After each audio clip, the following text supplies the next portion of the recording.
大家好，欢迎大家观看今天的节目。法华经全称妙法莲华经，是佛陀释迦牟尼晚年所说教法。因经中宣讲内容至高无上，明示不分贫富贵贱，人人皆可成佛，所以法华经也被誉为经中之王。能受持诵读此经，不但能破除黑暗无明，还能消除一切苦难灾厄，最重要的是能解除生死痛苦，能渡生死河，到达彼岸。但是想要受持法华经却是相当的难，佛更是在法华经见宝塔品第11的偈颂里列举了9大难事做比较，以体现受持法华经之难。今天小编就带大家一起来看看佛门高僧是如何解读佛所列举的这9大难事。在开始今天的内容之前，还请大家点点订阅和小铃铛，点赞是对小编的最大支持，谢谢大家。明心见性，要弘扬法华经，这是难事。为什么？因为它太简单了。你说这个冤枉不冤枉？最简单的事情变成了最难，这是我们众生的执着。当你读懂了法华经，读懂了楞严经的时候，你就知道法华经、楞严经其实是最简单的了。就像你过去所认为的我吃饭，其实你都理解错了，你根本都不懂什么叫饭。那个饭是饭吗？那个衣服是衣服吗？你一切的知见全部都颠倒了。许多人讲阿弥陀经最好懂啊，一读就懂。但是在你读懂了法华经、楞严经之后，才会明白这阿弥陀经你反而一句都不懂，一个字都不懂，连谁是你的老爸老妈你都不懂。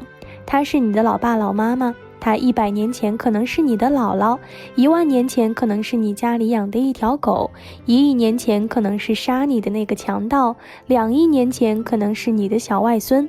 你说你认识谁呀？我再告诉你，在3万亿年前他就是白骨精，你相信不相信呢？4亿年前他就是一堆臭狗屎，5亿年前是一个乌龟，你说他到底是谁呀？你不懂法华经、楞严经，你谁都不认识谁，好好想想这个道理。那么懂了以后呢，姥姥姥爷也好，释迦牟尼、阿弥陀佛也好，泥巴瓦块也好，其实都是你呀。这其实都是一个念在变现啊。你这个时候要自己打自己嘴巴，这么笨。这么简单的事情，我却把它看得那么难。佛在楞严经又讲，决定成佛，譬如以晨阳于顺风，有何艰险？何戒劬劳，恳请修正。成佛易如反掌，哪里劳你苦修？没有那回事。这里又讲多难多难，所以佛说难说易，全在审时度势。有些人认为把佛说成牛屎狗粪，他浑身汗毛直竖，这就是我们无量劫以来的执着。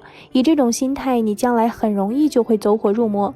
同时，歪魔邪道鬼怪也会利用你的这种分别心，他们会示现各种庄严相来戏弄你。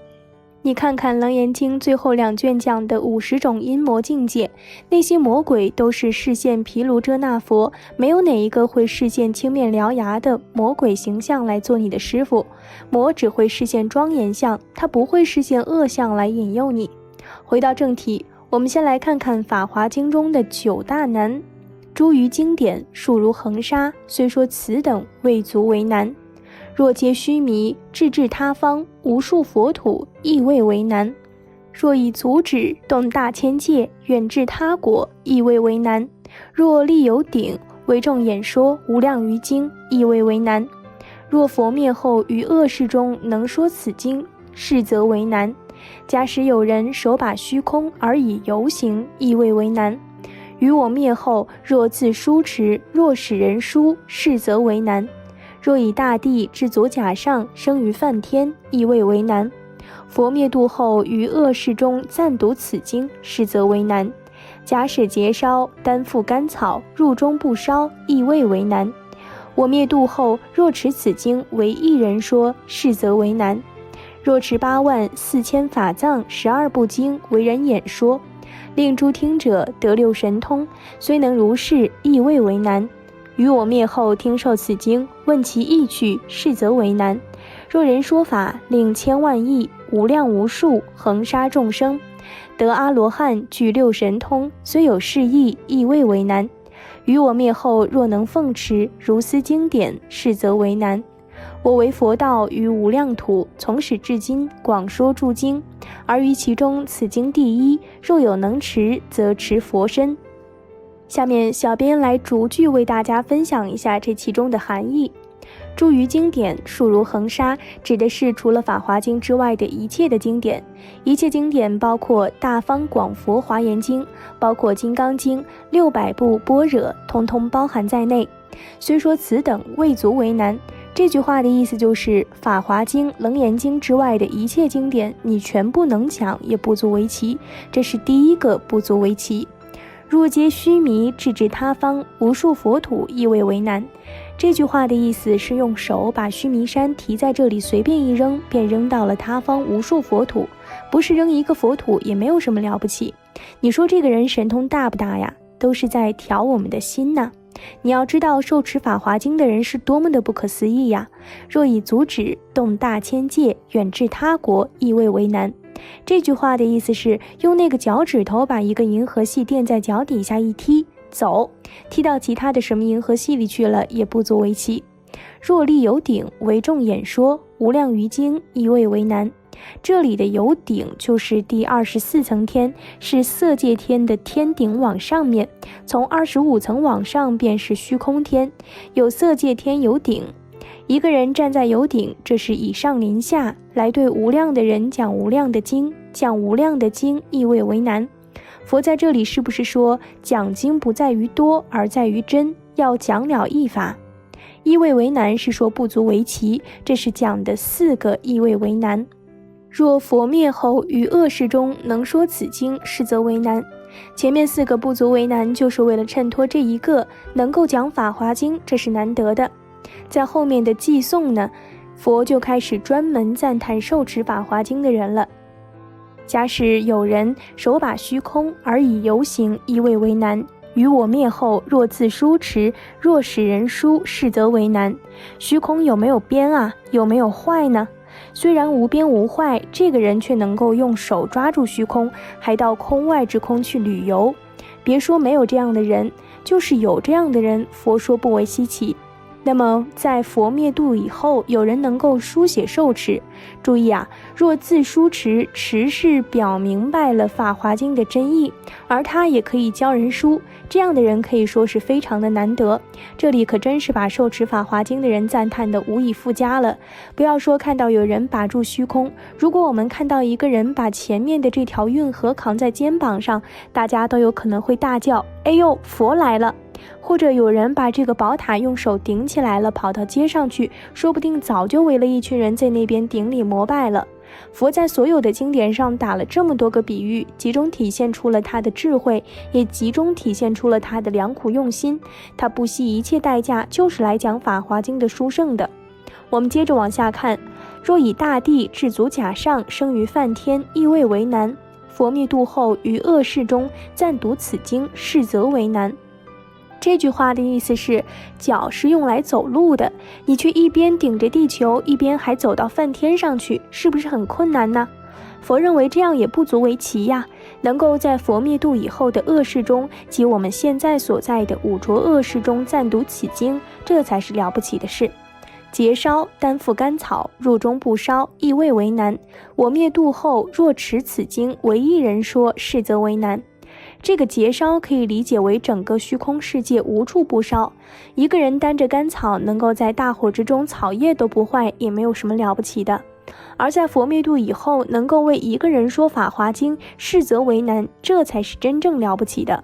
若持84000法藏，12部经为人演说，令诸听者得6神通，虽能如是，亦未为难。于我灭后听受此经，问其意趣，是则为难。这里84000法藏是表无量的经典，而12部经也是表无量的经典。12部经就是84000法藏，84000法藏就是12部经。12部经是用12种体裁来讲经，如常行、寄颂、譬喻、本事、本生、受记、议论等等。这就像我们写文章一样，有散文、小说、诗歌、词曲、小品、相声等等一样。也就是说，一个人能讲无量经典、无量法门，这是第一。第二呢，你还能令听到的人得六神通。五神通不足为奇，天人贵处都有，而六神通就不一样了。因为这多出来的一个是漏尽通，这表明已证阿罗汉果位，也就是把这些人都培养成为超越36道轮回的圣人，他自己起码也是阿罗汉。你即使能够做到这样，也不足为奇。而佛灭度以后能够听受法华经，受就是指见到，不见到你不能认可，不认可你便不能接受，这个受是正受。现在许多人都是迷信的受，他受持一部经根本连懂都不懂，所以这里问其意趣中的问其实已经进入了学问，他明白这个道理以后进一步深研仰悟，提升道行，所以说能问的人他已经进入境界。从这里开始，这是在读无量经。另外前面的若力有顶为众演说，站在24层天上为众演说，是不是无量人呢？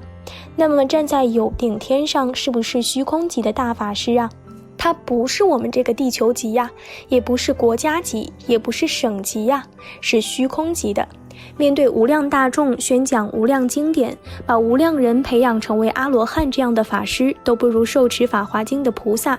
这个道理我有没有讲错呀？好好对照。所以我们就要明白，我们能够信解受持法华经的人是谁，有道无道自己知道。法华经中曾有这么一段话：此经是一切过去未来现在诸佛神力所护顾，文殊师利是法华经于无量国中，乃至名字不可得闻，何况得见受持读诵。因此法华经真的是万劫难遇的经典法宝。今天我们有幸，我们的善根福德因缘成熟，才能去受持法华经，才能去听闻法华经，所以大家一定要好好的珍惜，如说修行。好了，今天的内容就和大家分享到这儿了，期待大家在下方评论区留下自己对法华经的感悟。那我们下期节目再见。